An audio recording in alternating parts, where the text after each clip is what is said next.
So, just to ask, how long did you and Daddy, like, how long was the courting? When Daddy said he was interested in you, and you guys said demanded that you are going to get married, how long did it take from that moment to the moment you said yes on ID on the altar? How long was the courting? Now tell us the process of the courting. How was it?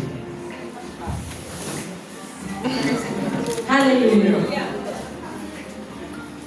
I think we made our street. Was I traveling? Why guys listen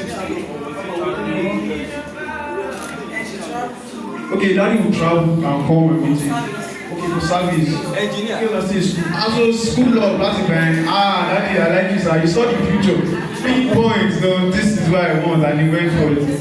5 years courtship. Wow. Auntie, you know, I love your testimony.